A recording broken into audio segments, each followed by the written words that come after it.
Hey there, my name's Paul Parkinson. I just thought I'd make a little video walking through some of the gear I have in this office workspace. The 3D printers, scanners, XR stuff, computers, stuff like that, just for the heck of it.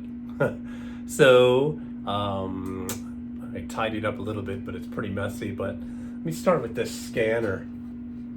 So this is a 3D scanner from Shining 3D is the company. And there are a couple companies in this range. So this is something like, I think this is like $1,200 or $1,000, kind of mid-range, right? So you can get these, you can use your iPhone, of course, $200 scanners. Then it comes to this level where you're getting like a 0.1 millimeter accuracy, and you can make car parts and stuff with this. Pretty awesome infrared scanner. This is the Einstar, is the model. Shining 3D is the company. Then I have some 3D printers here. I have both resin and filament printers. So difference between resin and filament. Resin is messier. That's the big thing. But resin is, these two here are resin printers. And basically you're pouring resin into a vat, and this plate is coming down and it's slicing off levels here, and then the plate will rise up, let the resin flow in underneath, burn another layer, so it's constantly going like this, builds up a 3D model from the resin. And this is the ELEGOO Mars. Great thing about these is, and 3D printers in general, they've really come down in price. They've gone up in quality and down in price drastically. So this thing's only like $200, and it prints really nice, accurate models. It'll take about 3 hours to do a miniature, but the thing about resin is it's going to take 3 hours no matter how many things you put on that plate. So if you can fit, 8 miniatures on there, you're going to get 8 done in 3 hours. And then this is the ANYCUBIC. This is about $500. This is fairly new. This is the MS5. And this thing is crazy fast. So first of all, it's twice the size. So obviously you're going to get twice the capacity there.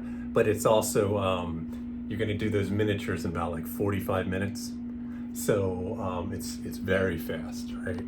And the thing, like I say, with resin is it's a bit messy, because that resin is, even though they now have water rinsing resins, which is what I use, you don't need to use alcohol. Before, you had to keep a vat of alcohol basically to wash these things afterwards. But even so, even with the water rinsing, you have to deal with that resin, and that resin costs money. And so that's one of the differences with the filament printers that I'll talk about in a second. But the resin printers is a kind of a 3-stage process. You're building it on the machine, like I said, and then you're coming over and rinsing it. And then you're actually curing it. So it's a 3-step process. Whereas moving on to the filament printers now, the filament printers are really nice because it's working off these filament. If you can see the spools in here. So this is less expensive as far as the material. So filament will get you a lot farther cheaper than resin. But the resolution on the printing on the filament, you can kind of see the slicing layers more. So the resin comes out a little smoother. And of course, in post-processing, you can handle that type of thing. And but that's generally the big difference. But this Bambu Lab, really nice machine. This was something like, this is a little more expensive. This was something like $1,000, $1,200 at least. But this is really sweet because it's really fast. This is actually faster than the resin printers, but only for single prints. So in other words, the way I was talking about no matter how many you put on that level, it's going to be the same speed. That's not the case with filament printers, because they're actually going by with a nozzle, heating up the filament. It's an amazing engineering feat to watch, really.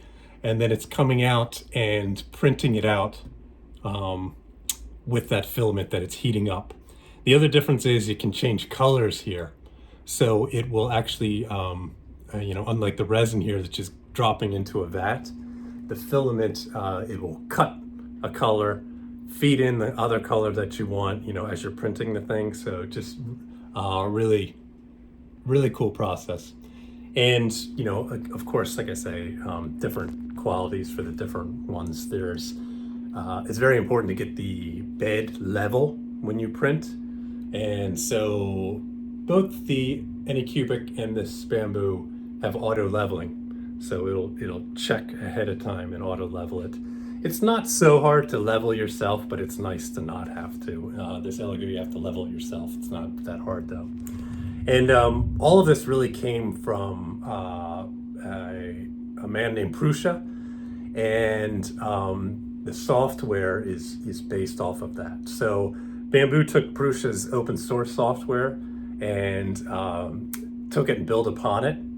But both the Prusa printers themselves and the software are they've been around for a while, and they're famously open source and robust and reliable.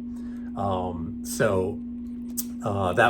probably will go back to a Prusa printer. The Mark MK4 that just came out is very fast and quiet the way this Bambu is, but this is a great machine.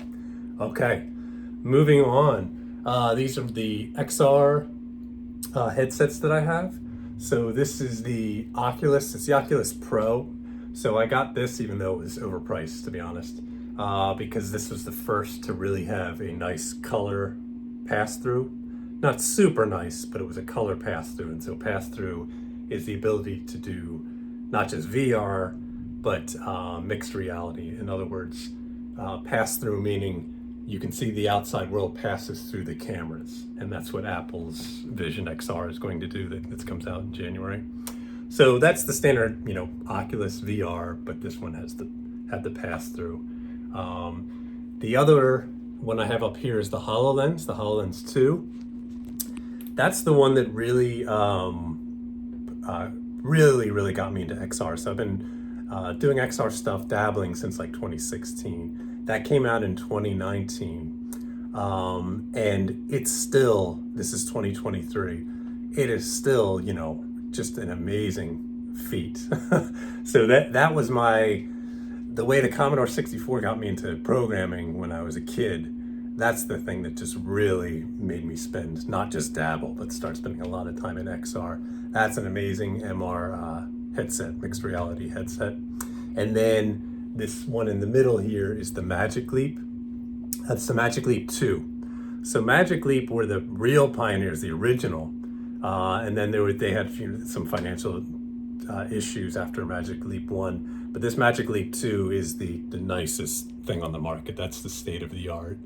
And I won't go into a ton of things with it, but just the field of vision and the clarity and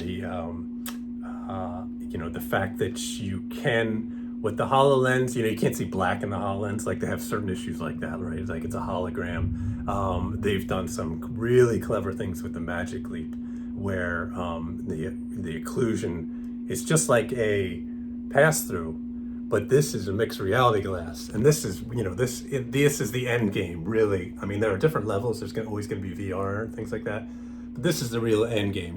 This is turning into something closer to a sunglass, or to glasses rather, that you would wear, and anyone would wear now.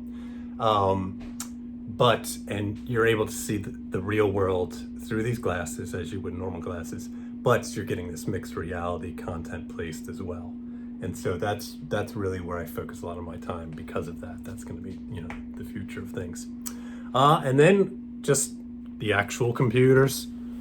So I got, the heavy duty PC here, a Apple for Apple development. So I keep this You know, with Apple development, a lot of times you need the betas. And so this is a machine where you get all, like beta software and stuff like that. I'm not going to put that on my my work machine. So as you see, I do like phone development here. I'll do the Vision Pro development, stuff like that. And then the equivalent in laptop, basically, the Mac and the heavy duty PC.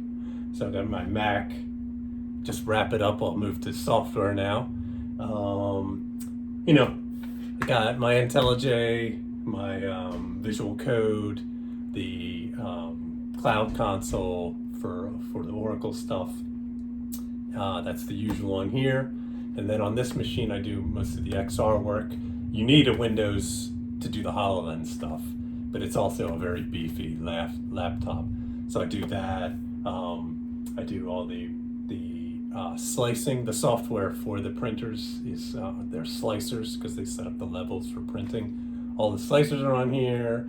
The capture for the scanner that I showed, that software is on here. Blender and the 3D modeling that takes intensive stuff. That's the software on here. So anyway, that turned out to be about 11 minutes. But I figured I'd just do a run through all of this gear. That's the air conditioning. Thanks.